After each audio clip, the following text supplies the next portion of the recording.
Selamat datang di podcast Agenda Kita, tempat di mana topik bukan cuma trending tapi juga penting.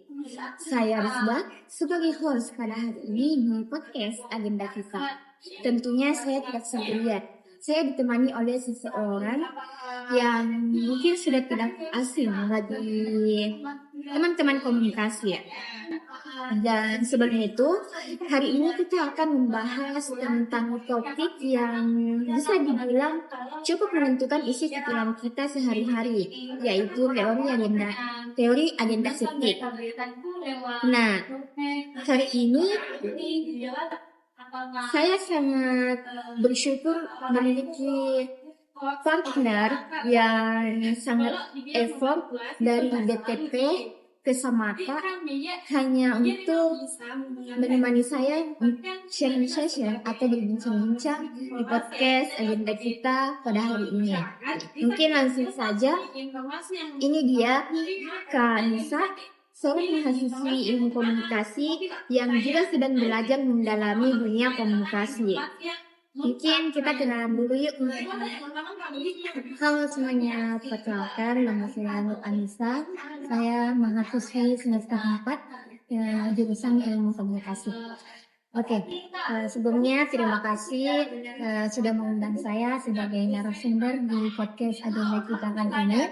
Jujur ya, meskipun saya bukan termasuk mahasiswi yang aktif dalam berorganisasi, tapi saya sangat senang sekali mengamati media dan cara kerjanya. Apalagi sudah membahas tentang teori komunikasi, menurut saya sangat menarik dan cukup seru. Nah, itu dia.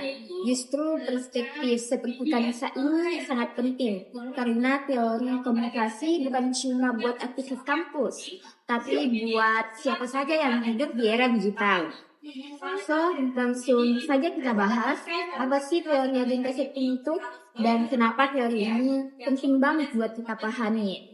Oke, langsung saja nih, Kanisa. Teori agenda setting itu pertama kali digunakan oleh siapa sih? Oke, baik. Mungkin sebelum membahas tentang teori ini, saya akan menjelaskan sedikit tentang ilmu komunikasi atau apa itu komunikasi. Baik, ilmu komunikasi adalah bidang studi yang mempelajari cara manusia menyampaikan, menerima, dan memahami pesan dalam berbagai konteks. Ilmu ini cukup mencakup teori, metode, dan praktik dalam berkomunikasi, baik secara verbal maupun non-verbal, melalui berbagai media dalam berbagai situasi sosial, budaya, politik, dan teknologi. Dan adapun ruang lingkup ilmu komunikasi yaitu yang pertama, ilmu komunikasi interpersonal.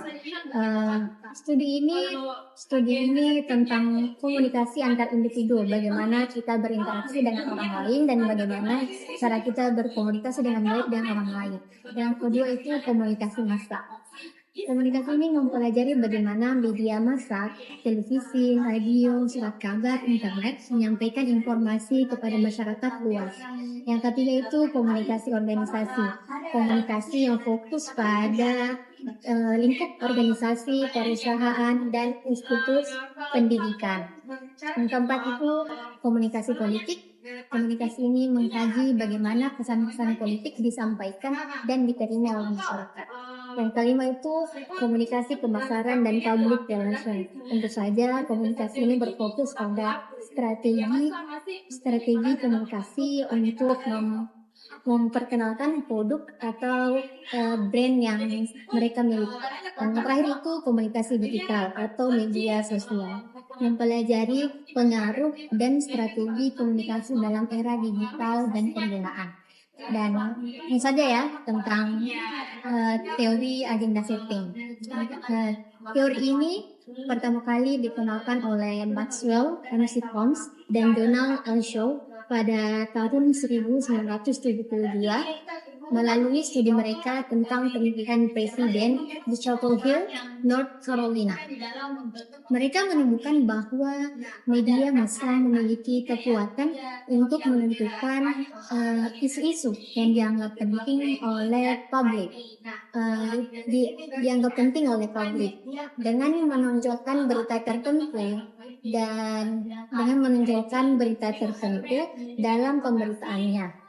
Sebelumnya, konsep dasar teori ini juga dipengaruhi oleh pemikiran Walter Lippmann dan Bernard Cohen. Namun, MC Ponsla dan Scholar yang secara resmi memperkenalkan teori ini, teori agenda setting sebagai teori komunikasi massa. Jadi bisa dibilang media itu semacam penentu apa yang dianggap penting oleh topiknya. Persis seperti itu. Teori ini bilang bahwa media tidak mengatakan kepada kita apa yang harus kita pikirkan, tetapi media mengatakan kepada kita apa yang harus kita pikirkan tentang mereka, tentang media maksudnya. Media menyusun agenda dalam arti topik-topik yang diangkat secara terus-menerus yang akhirnya membentuk prioritas kita dalam memahami isu. Baik Kak, pertanyaan selanjutnya nih. Apa sih asumsi dasar dari teori ini? Nah, ada tiga hal utama asumsi dasar dari teori ini. Yang pertama itu media memengaruhi perhatian publik. Maksudnya di sini itu bagaimana cara media memilih isu atau topik-topik yang bisa terus menarik perhatian publik. Yang kedua, individu memiliki keterbatasan dalam memperoleh sumber informasi. Maksudnya di sini tidak semua publik dengan mudahnya mendapat informasi. Jadi hal ini yang membuat media memanfaatkan hal tersebut, memanfaatkan keterbatasan publik mendapat informasi sehingga terkadang publik gampang terpengaruh oleh isu-isu yang mereka buat. Yang ketiga itu media memfilter realitas dan hanya menonjolkan hal-hal tertentu. Terkadang media memilih isu-isu yang mereka anggap penting agar publik menganggap hal itu juga penting. Itu maksudnya.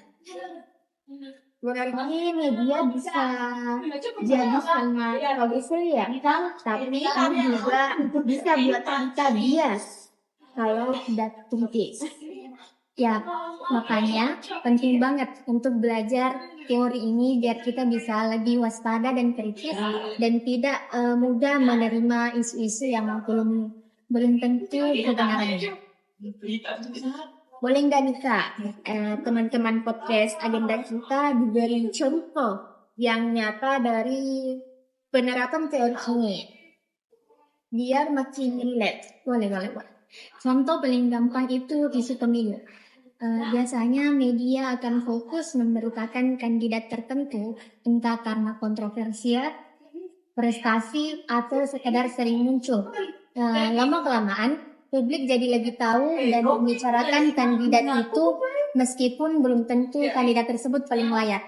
Contoh lainnya itu pada masa pandemi COVID-19, hampir semua media fokus dan pada isu kesehatan dan terus-menerus memberitakan tentang COVID ini.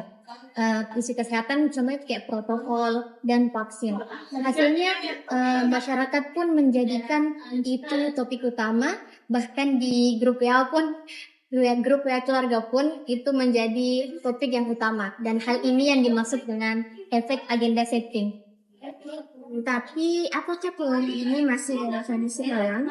Kan sekarang orang juga aktif membuat konten sendiri lewat media sosial. Nah, itu salah satu kritik terhadap teori ini. Di era digital sekarang, peran media massa mulai dibagi dengan media sosial. Masyarakat juga bisa menjadi agenda setter lewat konten viral. Tapi jangan salah, media besar tetap punya kekuatannya tersendiri. Apalagi kekuatan untuk memvalidasi atau mengangkat isu tertentu, terutama yang berskala nasional atau politik.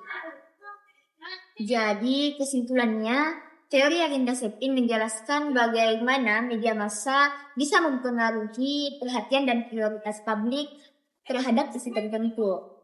Tapi kita juga harus jadi konsumen media yang cerdas, jangan asal menelan mentah-mentah. Ya, betul sekali itu kata Sedar. Media memang penting, tapi memiliki nalar yang kritis lebih penting.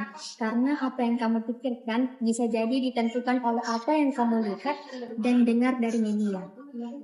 Wah, udah berasa ya. Kita sudah ngobrol lumayan panjang tentang teori agenda setting. Intinya lagi nih, media itu bukan cuma menyampaikan informasi, tapi juga secara halus mengarahkan perhatian kita ke isu-isu tertentu.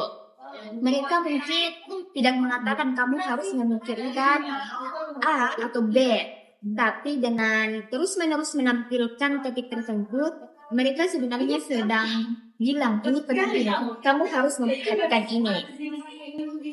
Nah, benar banget. Kadang kita ngerasa udah punya opini sendiri. Padahal itu terbentuk karena kita terus dicukokin topik yang sama dari berbagai arah. Entah itu TV, berita online, bahkan media sosial. Jadi penting banget buat kita buat tetap kritis dan aware biar nggak gampang dibentuk begitu aja.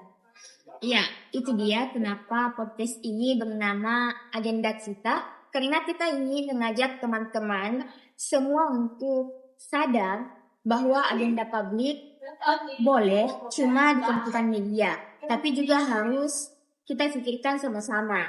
Jadi mulai sekarang, jangan cuma tanya apa yang lagi rame, tapi tanyakan juga kenapa sih ini yang diramaikan. Setuju banget Kak. Dan semoga obrolan kita kali ini bisa bantu kamu, khususnya saya dan sahabat komunikasi buat lebih peka dan berpikir lebih kritis dalam menerima dan menyerap sebuah informasi. Baik, itulah obrolan kami hari ini. Terima kasih untuk Kanisa yang sudah sangat effort meluangkan waktunya untuk mampir dan menjadi narasumber di podcast Agenda Kita dan menemani saya berbagi teman-teman komunikasi. Terima kasih juga untuk teman-teman podcast Agenda Kita yang sudah mendengarkan obrolan kita sampai habis. Jangan lupa ikuti podcast Agenda Kita dan share ke teman-teman kalian yang suka berpikir kritis. Dan kalau kalian punya topik atau teori komunikasi yang pengen kita bahas, mungkin teman-teman langsung saja komen di kolom komentar. Sampai ketemu di episode berikutnya, podcast Agenda Kita, tempat di mana topik bukan cuma trending, tapi juga penting. See you!